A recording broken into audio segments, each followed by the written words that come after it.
This government policy went viral yesterday when it was reported that the US links $1.9 billion in state disaster funds to Israel boycott stance. Once people freaked out, the Trump administration pretended to reverse the policy to please people, but I'm here to tell you they're actually not, and they snarkily pretty much admitted that they're still gonna do it. Don't believe me? Let's dive into the story and share this video with a friend for clarity on an issue most people are getting misled on. So it started when the Trump administration said states and cities will not receive funding to prepare for natural disasters if they choose to boycott Israeli companies, according to an agency statement. Disaster relief tied to whether you boycott one foreign country?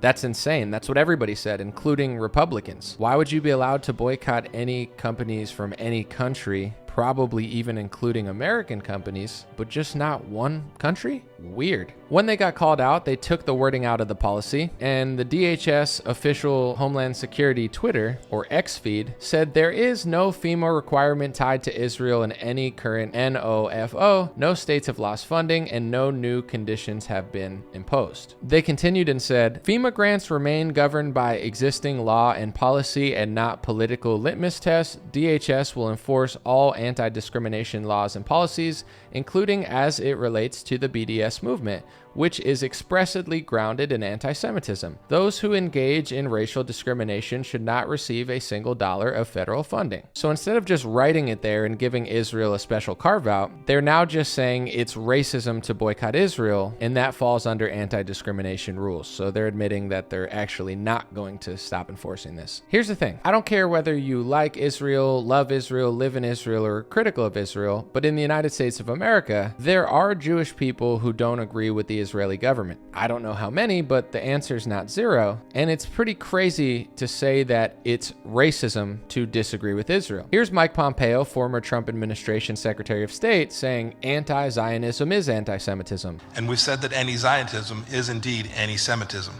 period.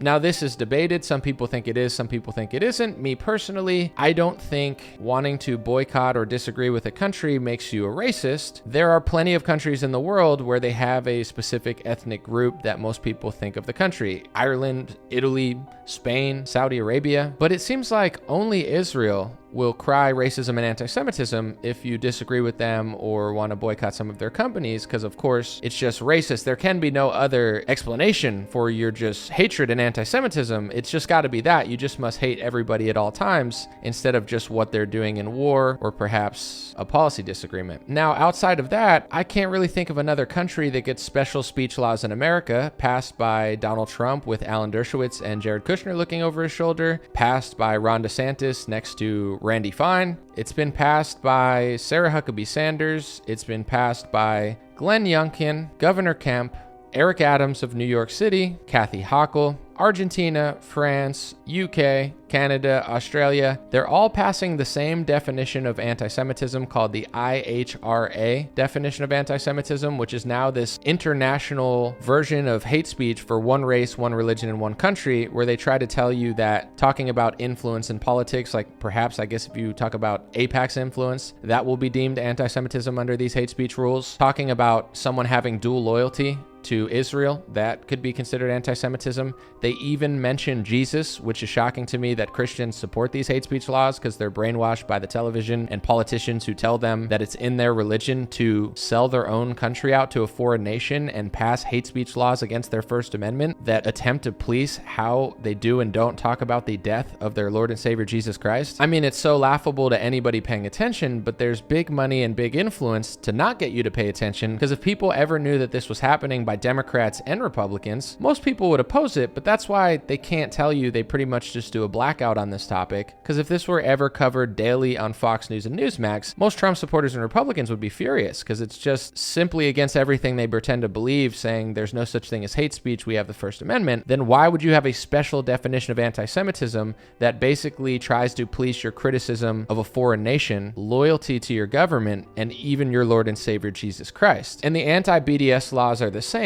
They try to weaponize federal and state funding and say, if you boycott Israel, you can't get that funding. It's just a little bit weird. Are there Saudi Arabian hate speech laws in America that say you can't boycott Saudi Arabia or France or Germany or Canada or literally any other country. And they claim that this is going to stop hate, when in reality, it just makes people really suspicious. And then when people are suspicious, they just say that you're being hateful and then use it for more funding or more speech loss. So it's this crazy, weird loop that everybody seems to notice, except for the politicians who are coincidentally getting so much money in donor funds, and tell their constituents that they're going to spend their recess and time off working in their district, and then they fly to a foreign nation to kiss a wall and wear a religious hat that just so happens to coincide with the same speech laws that they're passing. There's a lot more I could say about this topic, but let's keep it short. No, they didn't reverse the policy. They just got caught writing a special carve-out for Israel, took it back when it got too much backlash, and snarkily admitted on their government X feed that they're still going to do the same exact thing because it falls under anti-discrimination. Does any other country get to say, if you want to boycott France, you hate French people, so that's racist and you're racist and we're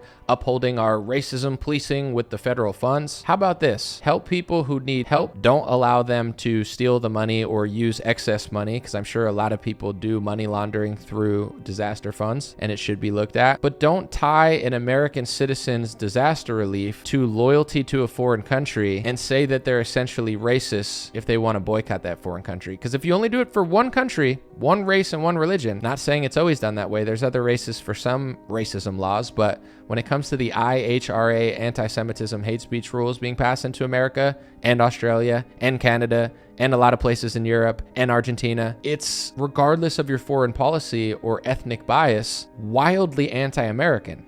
And no, it doesn't stop anti-Semitism to try to carve out special laws in a country where politicians, especially on the right, always say, we're not going to do this DEI stuff. We're not going to do special carve-outs for other races because we're all American and we all are under the same rules. Okay, then can I boycott Kenya, or do I hate Kenyans? Can I boycott Germany, or do I hate Germans? Think about it, Republicans. And I'm grateful that people finally started paying attention to this, because Democrats and Republicans have been doing this for almost a decade now. And the reason they get away with it is because nobody pays attention. The second you start paying attention, they're like, oh yeah, our bad. See how beautiful, peaceful attention can be? You don't have to be crazy. You don't have to be extreme. You don't have to get angry. You don't have to get upset. You simply just have to pay attention, be peaceful, and be a responsible citizen who says, hey, we know what you're doing. And with that being said, don't fall for the shtick that they're done with this. They're not. Anti-BDS laws are all over America. The IHRA speech laws are all over America, and Republicans and Democrats have no interest in removing them. They just want to throw you a breadcrumb and hope that you don't pay attention. God bless you. God bless your family. God bless America. God bless the world. Follow my page if you like this type of news reporting. It takes time. I've been doing it for almost a decade now independently, and I'm grateful for your support. And like I said, share it with a friend if you appreciate it.